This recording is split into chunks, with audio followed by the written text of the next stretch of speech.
Hello everyone, my name is Gabby, and welcome back to another Dragon Ball Super review. This time reviewing episode 60. Despite Beerus destroying the presence of Zamasu, Trunks isn't so sure that he'll be gone from his timeline. So after a final rest up, him, Goku, Vegeta, and Bulma set off in the time machine to the future once again. And the future is still in ruins. Black and Zamasu are waiting for them, and when Goku explains that they know who Black is, Black corrects them. He's not a copy of Goku, he is Son Goku. Zamasu used the Super Dragon Balls to switch bodies with him in another timeline. So, what did I like about this episode? Well, first of all, I really enjoyed the Kid Trunks, Future Trunks interactions. It almost felt like Toei was listening to me, my review last time, where I was saying that was one of the things that I really wanted to see, and then they did it, and I was really excited for it, so they're like, hey, you know what, let's just go and put in more of it this episode. I mean, it didn't really lead to any kind of significant character development between any of the two characters. It was really just Future Trunks going and explaining to Kid Trunks what Multiverse Theory is, but I did really like the moment. Like, it was sort of Future Trunks explaining to Kid Trunks, to himself, to the audience, to everything, just sort of, what the differences between him and Kid Trunks are, why they lived in two different worlds, why they have different personalities kind of thing, and also sort of actually him explaining to Kid Trunks who he is and where he came from and why he was there in the first place, because considering some of the stuff in the earlier episodes were implying that Kid Trunks didn't know anything about Future Trunks, like at all. He didn't even really know why he was there even in the first time during the Cell Saga, so this was a sort of explanation that was sort of overdue. It was a sort of explanation you could have said might have happened off screen at some point, but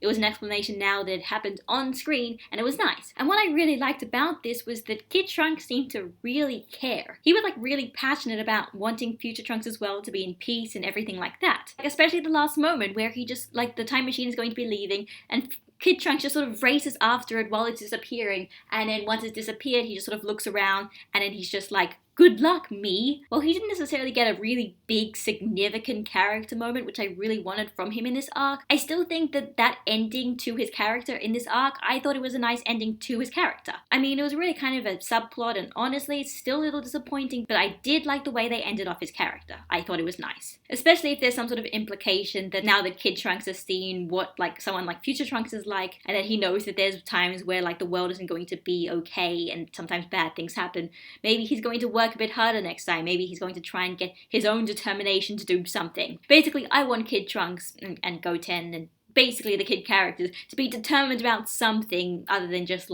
being kids. I want them to mature a little, and I hope that happens. Honestly, this entire episode had a lot of kind of human moments. I mean, once again, we had another episode of just them kind of sitting around and eating dinner again, and then there was the stuff when they go to the future, and then Mai is injured, she looks like she's almost gonna die, and then Trunks saves her by feeding her a senzu, and it's kind of weird, and then it's an almost kiss. We basically get an almost kiss. It almost feels like this arc in general was being written by people who really care about the actual relationships in this story, which is very unusual for Dragon Ball, honestly, but I do appreciate it. It does make the world feel a lot more human and a lot more alive, and having characters who actually care about what's going on other than just fighting strong guys. I do enjoy that. As for what I didn't like about this episode, well, honestly, this episode was basically mostly padding. Not much was really accomplished in this episode if you look at the things that actually happened in it.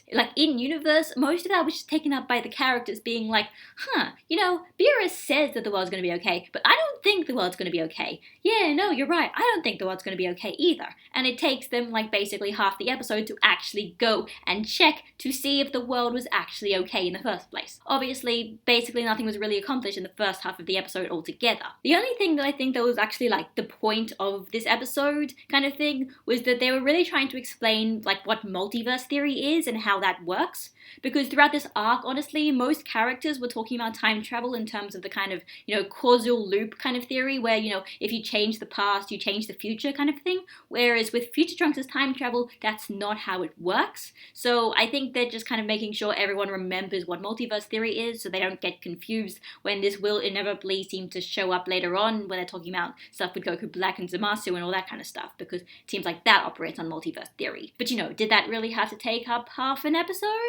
I don't know. Also, completely personal gripe that not many people probably will agree with me. So Bulma is going with them to the future. Bulma is there kind of spectating the final battle, and Vegeta's all he's going to be fighting, basically protect Trunks' future and stuff, and I'm worried that we might get, like, in one of the climax of the arc, we're gonna get a repeat of, like, the My Bulma moment, where Bulma gets hurt and Vegeta gets, like, really pissed and, like, becomes the strongest character in the show for a while, which I don't want to happen. I know lots of people really like that moment. I personally don't like that moment. I feel like it's a little inconsistent for his character, and also if it literally happens to Bulma again, then that's gonna feel a little repetitive, but personal gripe, and that might not even end up happening. This is just a little concern I'm having for the next few episodes. So, as for next episode, it seems like it's the final battle? Seems actually between everyone and Black and Zamasu. Seems like we're gonna get a bit of exposition as to how Goku Black was, like, created in the first place, finally, after who knows how many episodes. But the real important question, of course, still hanging over our heads is how are they going to win this fight if the villains are stronger than them? That is the question I really want to know, and that's what everyone wants to know, and I hope that the fight is going to be good. I guess we'll see, of course. So that was Dragon Ball Super episode 60. If I were to sum this episode up with, like, a few words, it would probably be pointless feels. There was a lot of feels, a lot of characters sort of talking about their emotions, and there was some really nice, cute character emotion moments that I enjoyed, but honestly, a lot of this episode was basically almost completely pointless. So I don't really know what to say. I mean, I enjoyed pointless feels more than, like, pointless fighting, you know, or, like, pointless comedy. I think I enjoyed this a bit more because it does make the characters feel a bit more human and alive, but yeah, this episode, basically completely pointless. The only thing that was accomplished was